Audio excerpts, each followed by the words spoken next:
दूर कहीं उत्तरी भारत के प्राचीन जंगलों में एक ऐसी दहाड़ गूंजती थी जो सिर्फ शक्ति नहीं बल्कि राज दिखाती थी। उस दहाड़ का मालिक था भारतीय कैस्पियन टाइगर, एक ऐसा बाघ जिसे भारत ने पहचानने में देर कर दी और बचाने में कभी कोशिश ही नहीं की।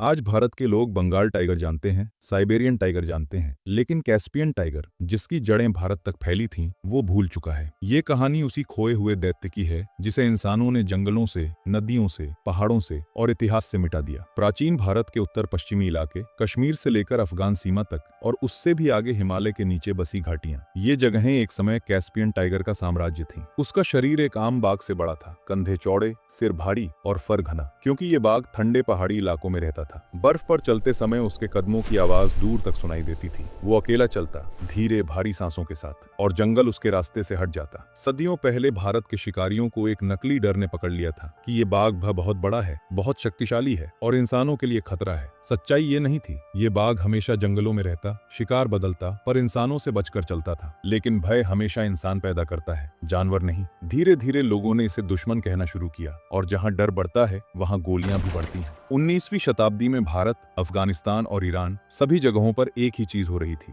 जंगल कट रहे थे, नदी किनारे सूख रहे थे, इंसान खेती के लिए जमीन ले रहा था और ये बाघ पीछे धकेला जा रहा था। कैस्पियन टाइगर पहले पहाड़ों में गया, फिर घाटियों में, फिर नदी किनारे, लेकिन जहां भी वो जाता वहां इंसान उसके इंतजार में बैठा होता, बंदूक लेकर। पुरानी फाइलों, जंगल विभाग के रिकॉर्ड्स और स्थानीय कथाओं में एक ही बात बार बार सामने आती है। इस प्रजाति का अंतिम भारतीय निशान 20वीं सदी की शुरुआत में मिला था। एक विशाल पैर का निशान, एक पुराना खरोंच वाला पत्थर और नदी किनारे टूटी टहनियां, जो बताती थीं कि भारत का कैस्पियन टाइगर अभी पूरी तरह खत्म नहीं हुआ था, पर उसका अंत बहुत करीब था। क्या इस बाघ को किसी बीमारी ने खत्म किया? नहीं। क्या ये प्राकृतिक कारणों से गायब हुआ? नहीं। सच्चाई सिर्फ एक है, इंसानी लालच। किसानों ने जमीन के लिए जंगल काटे, शाहों ने इसकी खाल के लिए शिकार किया, ब्रिटिश दौर में ट्रॉफी हंटिंग को बढ़ावा मिला, फिर आधुनिक बसावटों ने इसके आखिरी ठिकाने भी छीन लिए। एक के बाद एक कैस्पियन टाइगर गिरता गया और आखिर में एक दिन भारत से हमेशा के लिए गायब हो गया। कभी ये इलाका दहाड़ों से भर जाता था, अब हवा चलती है और फिर रुक जाती है। कभी बर्फ पर बड़े पंजों की लकीरें दिखती थीं, आज सिर्फ इंसानी जूतों के निशान बचे हैं। कभी रात को जंगल कांपता था, आज जंगल जंगल नहीं रहा। कभी उत्तरी भारत, अफगान सीमा और कश्मीर की घाटियां ऐसे जंगलों से भरी थीं जहां हवा में पत्तों की नहीं, शिकारियों और शिकारी के बीच चल रही एक पुरानी लड़ाई की आवाजें गूंजती थीं। इन लड़ाइयों का सबसे बड़ा योद्धा था भारतीय कैस्पियन टाइगर, दुनिया के सबसे शक्तिशाली और भारी बाघों में से एक। कैस्पियन टाइगर सिर्फ ताकतवर नहीं था, वो बेहद चतुर था। उसका शिकार करने का तरीका अन्य बाघों से अलग था। ठंडे इलाकों में रहने के कारण उसके फर का रंग हल्का सुनहरा होता, जिसमें काली धारियां बर्फ और मिट्टी के मिश्रण में घुल जाती थी। वो पेड़ों या झाड़ियों में नहीं बल्कि पथरीली ढलानों पर छिपता था। करीब 30 मिनट तक वो शायद ही हिले, सिर्फ सांसों की गूंज सुनी जा सकती थी, और फिर एक ही छलांग में हमला। कैस्पियन टाइगर का हमला सीधा, तेज और घातक होता था। वो 6 से 7 मीटर की छलांग लगाता और शिकार के बचने की संभावना लगभग शून्य थी। उसका मुख्य शिकार था जंगली घोड़े,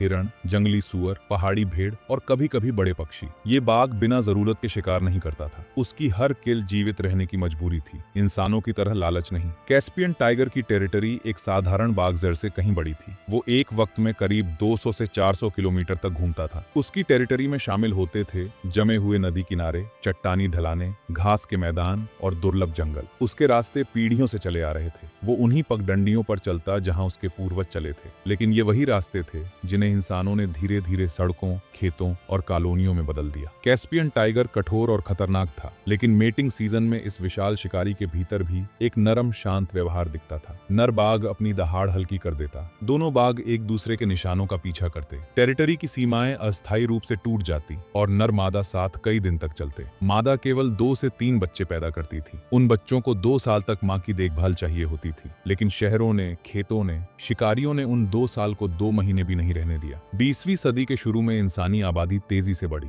सीमावर्ती इलाके जहां कभी ये बाघ घूमते थे धीरे धीरे बदलने लगे। जंगल काटे गए, नदी किनारे सुखा दिए गए, पहाड़ खोदे गए। कैस्पियन टाइगर के लिए इसका मतलब था घर खत्म, शिकार खत्म, रास्ते खत्म। इस बाघ को किसी बीमारी ने नहीं मारा, किसी प्राकृतिक आपदा ने नहीं मारा, भोजन की कमी ने भी नहीं मारा। इस प्रजाति को मारा शिकारी ने, साम्राज्यों ने, अंग्रेजों की ट्रॉफी संस्कृति ने, अफगान और ईरानी शासकों के फर व्यापार ने। उनका फर गर्म था, मजबूत था, महंगा था। एक फर से हजारों रुपए मिलते थे। लोग शिकार करने लगे, फिर बार बार, फिर बहुत ज्यादा। कैस्पियन टाइगर जितना बड़ा था उतना ही आसान टारगेट बनता गया। गांवों में लोगों ने इस बाघ को खतरनाक कहना शुरू किया। भले ही उसने कभी बिना कारण इंसानों पर हमला नहीं किया, भले ही वो इंसान के पास आने से पहले मीलों दूर से मुड़ जाता था, लेकिन डर हमेशा इंसान पैदा करता है, और जहां डर है वहां खतरा नहीं, हत्या होती है। जैसे जैसे सड़कें बढ़ी, जैसे जैसे खेत बढ़े, वैसे वैसे कैस्पियन टाइगर का क्षेत्र छोटा होता गया। वो पहाड़ों में गया, वहां इंसान पहुंच गया। वो घाटियों में गया, वहां इंसान पहुंच गया। वो नदी किनारों में गया, वहां भी इंसान पहुंच गया। बाघ जितना जगह बदलता, इंसान उतना पास आ जाता, और फिर एक के बाद एक उसके रास्ते बंद हो गए। कई रिपोर्टों में लिखा है, आखिरी कैस्पियन टाइगर एक नदी किनारे देखा गया था। वो बूढ़ा था, भूखा था, थका हुआ था। उसे अपने क्षेत्र की सीमाएं याद थीं, लेकिन अब वहां सिर्फ गांव थे, खेत थे और इंसान थे। उसके आखिरी कदम धीमे थे, उसकी गर्दन झुकी थी, और जब वो पानी के पास झुका, दूर से एक गोली चली। उसकी दहाड़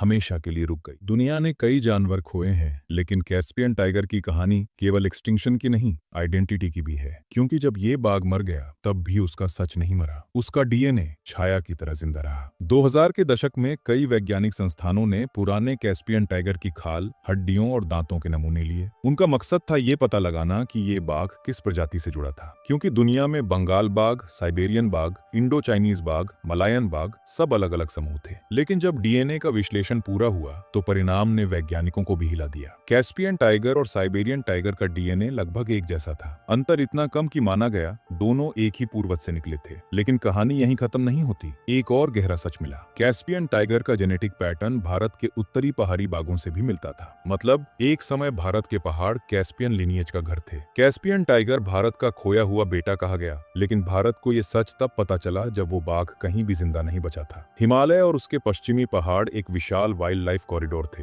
हजारों साल पहले इसी कॉरिडोर से बाघ मध्य एशिया तक फैल गए। यही बाघ आगे चलकर दो समूहों में बंट गए। पूर्व की ओर रहने वाले प्रारंभिक साइबेरियन लिनिएज, पश्चिम की ओर रहने वाले कैस्पियन लिनिएज। इन दोनों में सिर्फ नदी घाटियों, जंगलों और पहाड़ी चोटियों का फर्क था, डीएनए में नहीं। लेकिन कैस्पियन लिनिएज धीरे धीरे खत्म होती रही। कैस्पियन टाइगर के मरने के बाद उसके पीछे क्या बचा? न ओस से भीगे पदचिन्ह, न दहाड़ की आवाज, न जंगल की गर्म सांस।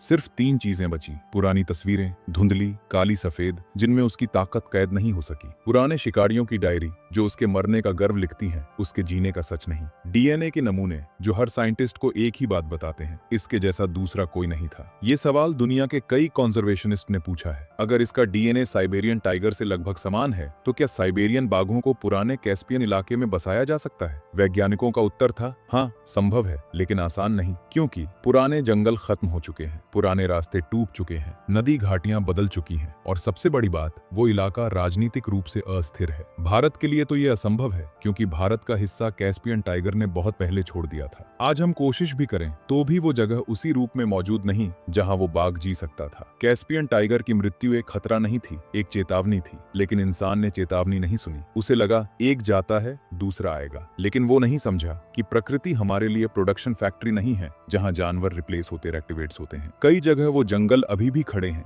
जहां कभी ये बाघ चलता था, लेकिन अब वहां दहाड़ नहीं, खामोशी रहती है। प्रकृति केवल जंगल से नहीं मरती, वो यादों से मरती है। और कैस्पियन टाइगर के साथ हमने एक पूरी याद, एक पूरी संस्कृति और एक पूरी दहाड़ मिटा दी। भारत इस बाघ का असली घर नहीं था, लेकिन ये प्रजाति भारत के इतिहास का हिस्सा जरूर थी। भारत ने इसे ना पहचान पाने की गलती की, ना बचा पाने की गलती की। और आज इसकी कहानी भारत की सबसे मजबूत चेतावनी है। अगर जंगल छीनोगे, दहाड़ें गायब होंगी। अगर नदियां बिगाड़ोगे, शिकारी भूख से मरेंगे। अगर डर पैदा करोगे, जानवर नहीं टिकेंगे। अगर लालच बढ़ेगा, प्रजातियां खत्म होंगी। कैस्पियन टाइगर चला गया, अब वही खतरा कई और भारतीय प्रजातियों पर मंडरा रहा है।